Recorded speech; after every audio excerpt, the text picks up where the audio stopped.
When casters spoke the words of the Avatar spell, and Mystra let it happen, it opened the door to a new set of rules being written into the destiny of Faerun. Magical law was changed so that all casters could reach only the heights of 9th level spells, and the legendary spells of old were forever lost. Or so you would think. But it looks like Mystra, as she was now known, had kept up to date with the current events beyond being the target of casters' spell. You see, the humans of Netheril were not the first to learn magic, and, though they would have vehemently denied it, they were first taught by the true casters of magic, the elves. The elves learned magic first of all the mortal races, and for many centuries, only the dragons and the elves tapped into the weave without divine magic. And while the dragons used this great power with delight and abandon, the elves used magic in moderation, only rarely summoning up terrific forces to combat their foes themselves. In the north, Faerun became the first human of the realm of Netheril to learn of magic from the Aelani elves. Within a frighteningly short span of time to the elves, the humans of Netheril mastered magic and began wantonly shaping their world.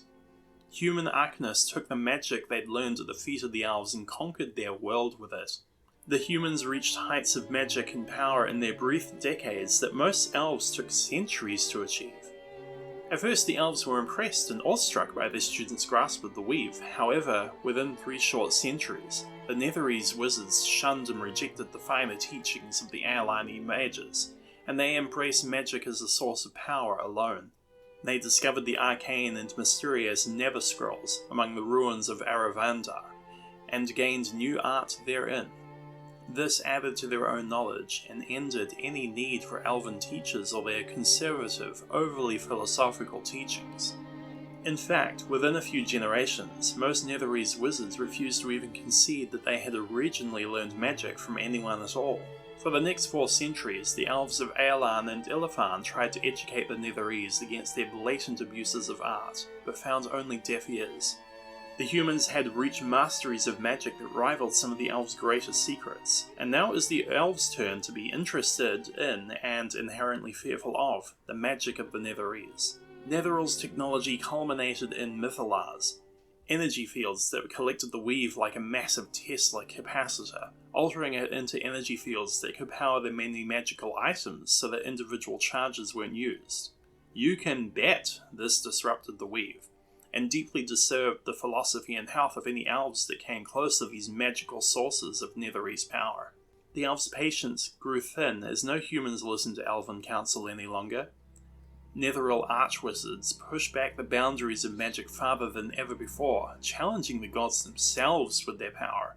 The elves just waited with pity and regret, waited for the humans' inevitable downfall. In the casting of Castus's avatar, the weave was disrupted, and broken, and lost. It was born anew in the fires of the Netheril Empire. As the elves had warned them, the Netherese survivors found themselves stripped of much magic. Due to Castus's meddling, Mystra thereafter banished all use or access to magic beyond 9th level to mortals, and their magic was now strictly controlled. This, the elves felt, was just, but almost too forgiving, as the humans' abuse of art should have seen them stripped of the ability to cast any magic.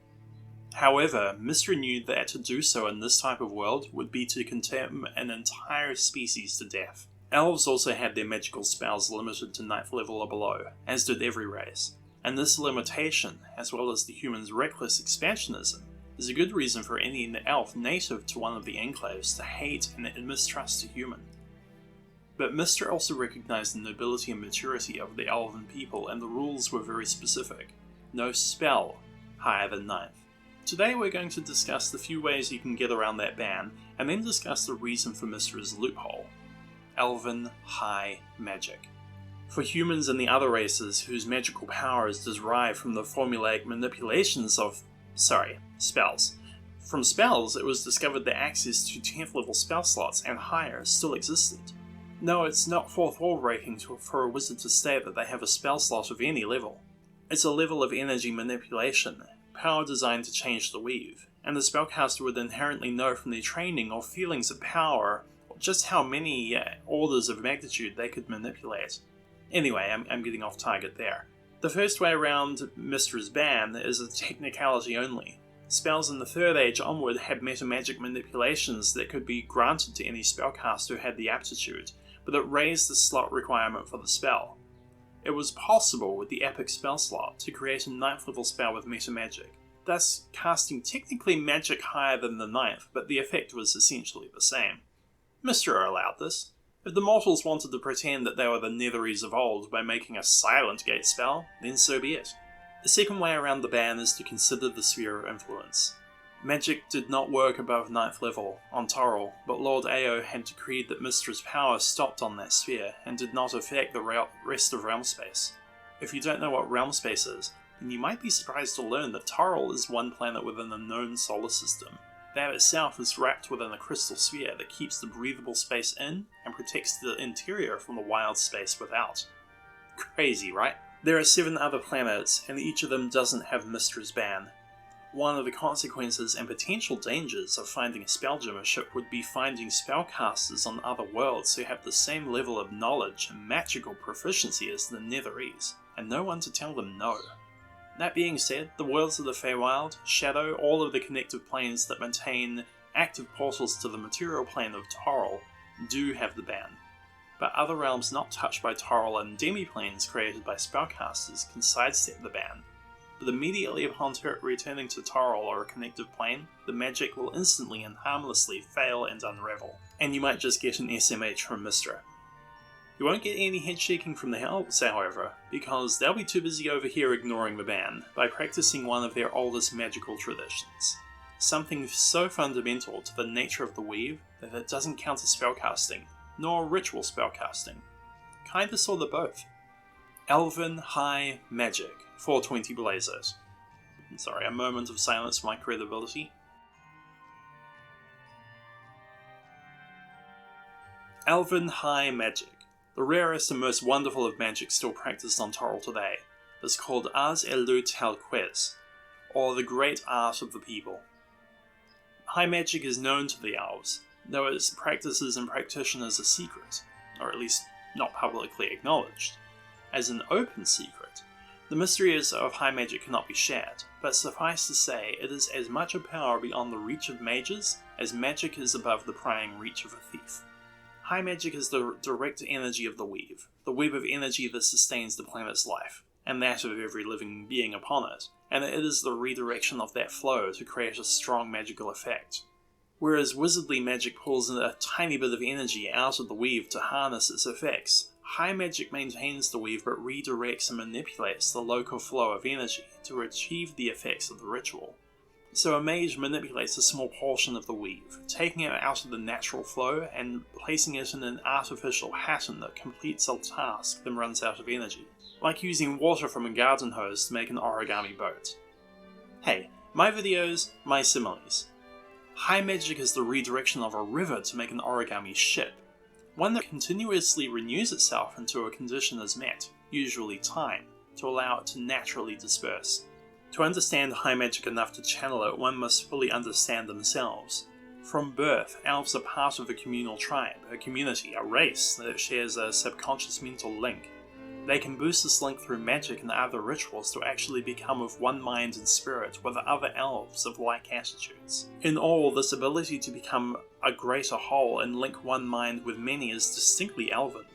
The magic that humanity is capable of mastering without the gods' decree is individual in nature, and the wizard has only to rely on themselves and their knowledge for this power. In only exceedingly rare cases can humans' magic be worked among more than one caster, and this requires trust and cooperation, things the elves believe humans have only in limited amounts. Elven magic, on the other hand, relies on cooperation and community, and high magic depends on that unequivocally. Culturally, humans stress every person for themselves, while the elves' culture embraces the idea of all for one and one for all, and their magics reflect those very same ideals.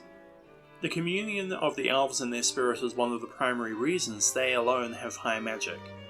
High magic depends on the unity of mind, spirit, emotion, and the sense of self and community within the high mage and their surroundings. If a large number of elves are at odds with their community or a high mage, the emotional conflict can sometimes spill into the weave and disrupt a ritual, causing even solitary high magic to fail.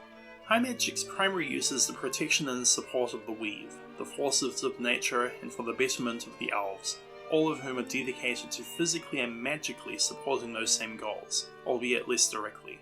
High Magic may create mythals to protect cities and gates to allow instantaneous transport across the planet, or allow elves to grow majestic buildings and walls around their sylvan cities. However, High Magic also, and far more frequently, is used to prevent droughts and blight from destroying forest glades, slow or speed the flow of rivers or winter runoff, to prevent, or sometimes cause, floods, and to work with the magics inherent in the planet to find large-scale problems and solve them for the Weave and all the races of Toril, since the Weave cannot do so itself. The most basic forms of High Magic are spell rituals of solitude, that are performed by only one caster. They are low-level effects, in terms of directly touching the source of all magic in life.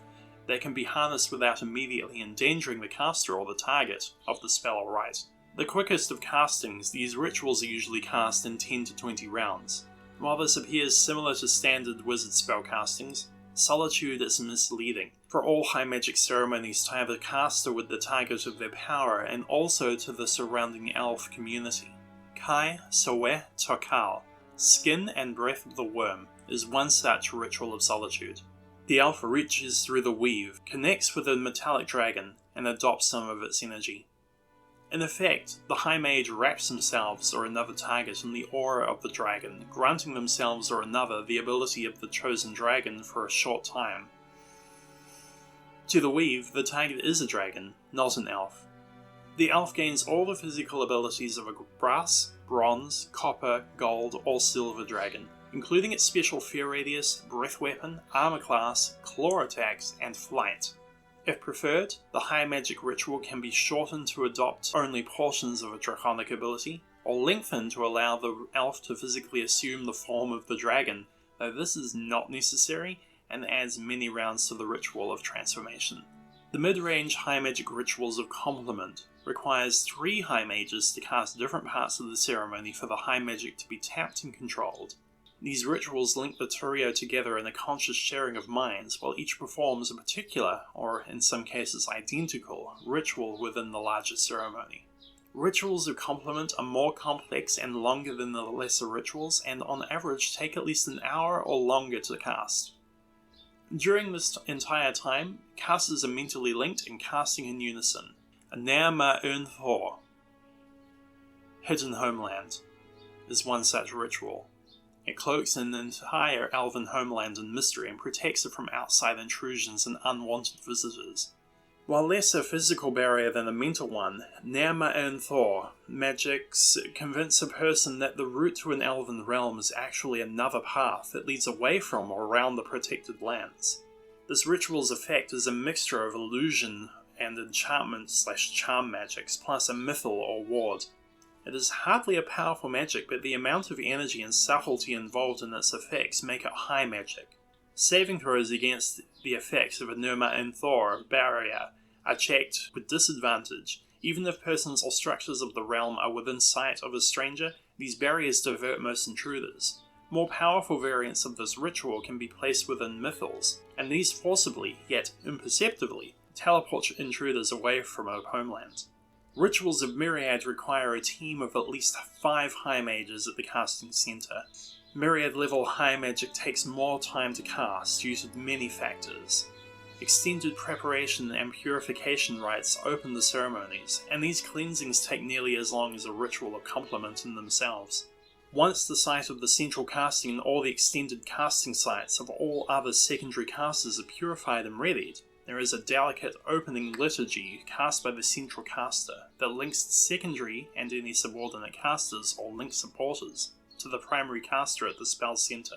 Once all 5 casters are linked and focused, the casting of the ritual actually begins. Depending on the ritual, Myriad High Magic can occur in as little as 3 hours, or could last from dawn until dusk of the following day.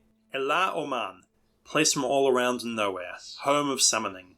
The ritual stakes out a ritual site, and the castings of 5 High Mages pull together rock and minerals or small seedlings and plants to grow a building. While far more advanced in detail, this ritual creates buildings in much the same way as Liam and Secure Shelter. The magic of the Alaoman ritual allows buildings to be creatively constructed, and the inherent magic of creation allows the structure to stand.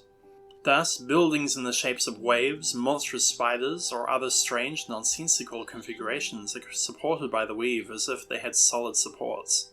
If the Alaoman summons a stone structure, the area around the building becomes a very fertile patch of land for trees or crops, with all the larger extraneous rocks removed from the soil. Large buildings can be created from plants as well, though the wood and plant matter calcifies and petrifies as part of this process, making it a non-living permanent shape. This process can also be adapted to create the uniquely elven crystalline spell-jamming ships, and in fact is necessary to create the monstrous monarch crafts. High mages often count on diviners to foretell and forewarn them of major portents and events to come.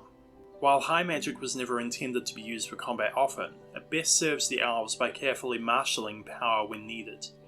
Thus the high mages must not fall prey to poor planning and mislaid strengths, as it did for at least one of their predecessors, when lack of preparation led to the death of the realm of Vedramel. Coming up next, we'll discuss how NPCs in your game can become a high mage, and go into greater depth of how the high magics are practiced, what can go wrong, and how they can permanently shape your campaign. Thank you for listening, and hey, Happy New Year!